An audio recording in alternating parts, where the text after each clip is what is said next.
Hi. What a day.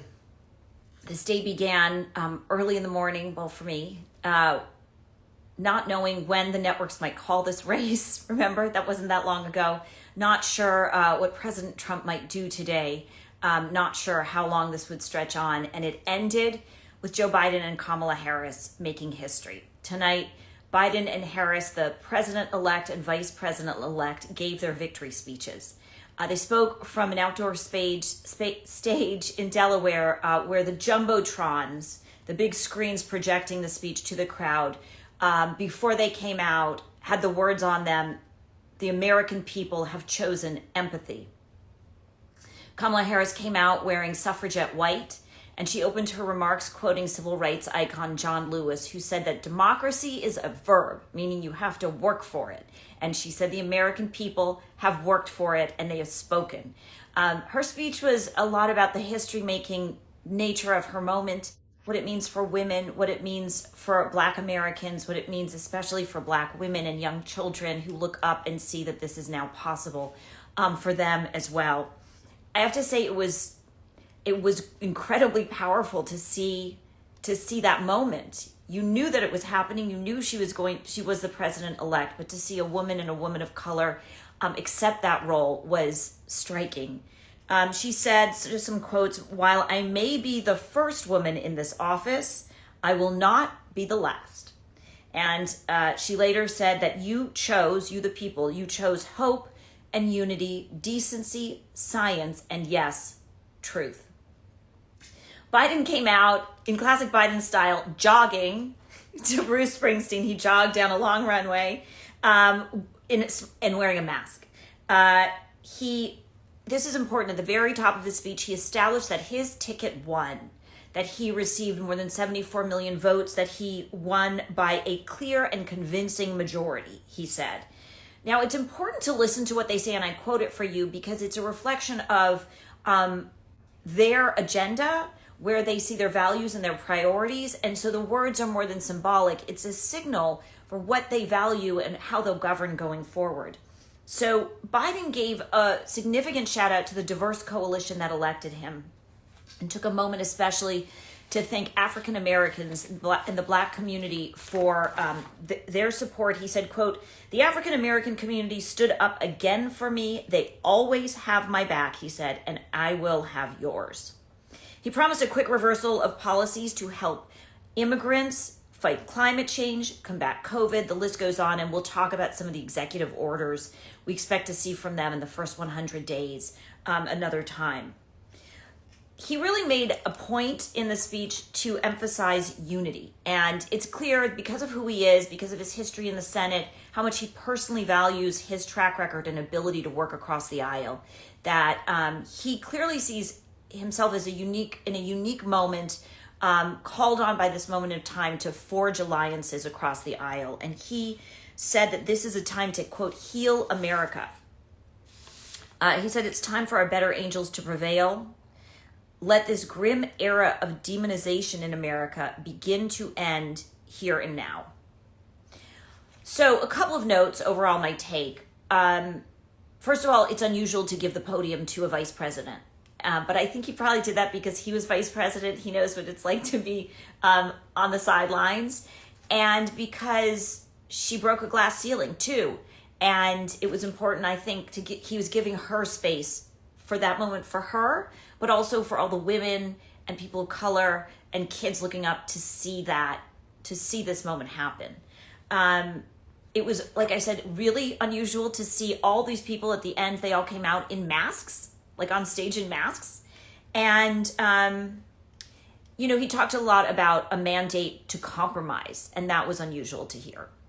I mean, the big, overarching theme for me was just what stark contrast, it stood in such stark contrast to everything we've heard for the last 4 years from the White House. It was about connection and unity and inclusion and, working for you, not for me, to be honest, and a lot about healing divides, representing all Americans, not just the ones who elected me. Now, at the end, they put on this big fireworks and light show, which you might think is just fun and it was pretty and all that.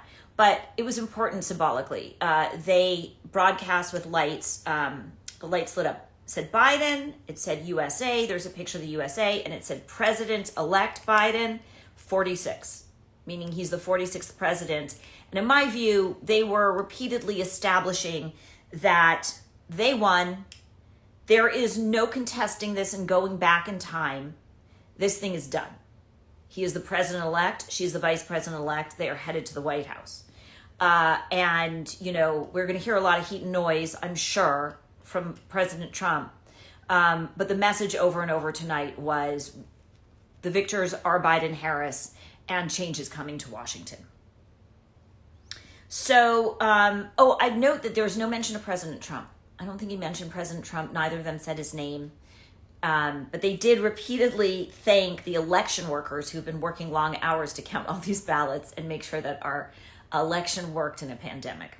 So quick note on what's next. On Monday, the Biden-Harris transition team, so the campaign now becomes a transition operation, meaning the process by which they kind of transition from campaigning to governing and set up their staffs and their agenda. We'll talk more about that in the coming days. But, sorry, I need to breathe. He said that Monday, his transition team will announce a COVID-19 task force, which will be comprised of actual experts and scientists who will basically set up, you know, how are they going to tackle COVID and what are they going to message? And I think you're going to hear from them, actually, so that you're not going to wait until January 20th to know what their plan is to tackle COVID. And again, we're going to hear a lot more about his plans for the first 100 days. But I think that tonight was about acknowledging the win, thanking his supporters, and setting a new tone for what's coming and for the next 4 years.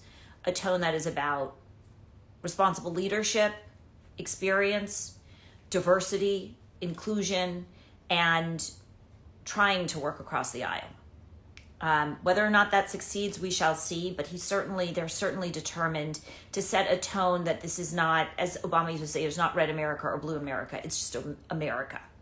And, you know, it is clear that change is coming. The plane lands on January 20th. Hopefully now we can all get some sleep. So that is my mini report. Let's see. I always get here and then my glasses are so cloudy. And then my mother says, why don't you get non-reflective glasses? And then I say they are. Okay, if he won, why is he president-elect? Because he's not the actual president until the electors vote and the states certify their votes, the electors vote, Congress certifies, and then they're inaugurated January 20th. Until then, he's the president-elect. Thank you for helping us through the election. Thank you for sticking with me. And thank you, America, for going out to vote in such remarkable numbers. It really was like astonishing and so exciting. Oh, your hair always looks good, by the way. Well, thank you. I'm very grateful. I think it's the good light. Do you guys have any questions? I'll stay up for a minute more to get some questions if you do. Thank you.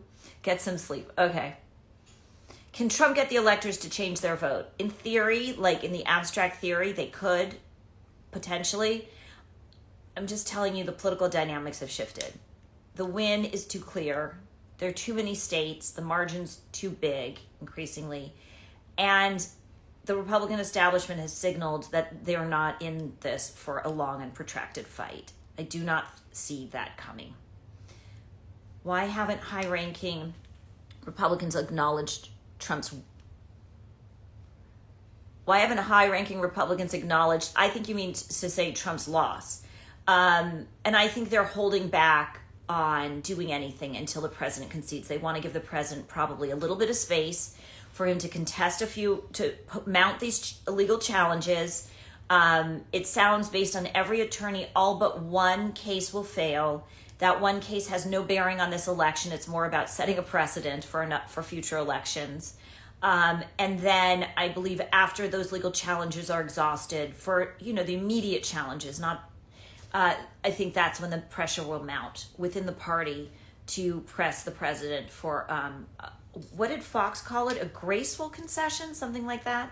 not Fox, Wall Street Journal. I don't remember the exact word, but I think they're giving a minute of time for that. Thank you to, does Trump have to concede? No, conceding is a tradition. It's not necessary. Whether he concedes or not, he is no longer president on January 20th, 2021. I think it's a Wednesday. Whether he likes it or not, whether he concedes or not, the transition of power happens. I'm fine. I'm talking too much and I'm super tired. Somebody said, you're catching your breath. Are you okay? I'm just exhausted and talking. So maybe that's a good note on which to say good night. I'm glad we have gotten through this and that we have a clear resolution and things are proceeding as they do in a democracy. I am glad that we've all stuck together through this, and I'll keep posting. Send me your good pictures and your images from today and this weekend. I'll keep posting. And I may see you tomorrow, or I might try to just sleep tomorrow. But in any case, I will see you soon. And I want to, give a special shout out to Maji and the team who are exceptionally hardworking and are not on camera, but as much contributing to this for all of you as I am. And also getting no sleep and exhausted. So thank you to everyone on the team, Mark and Maji and Alex and Sophie and Eleanor. Who am I forgetting? Kyle and Isabel and Ava and Taylor. Sorry, I feel like I'm so grateful to all of you. You've contributed so much. And if you look at what people are saying and how appreciative they are, that is for you guys as well.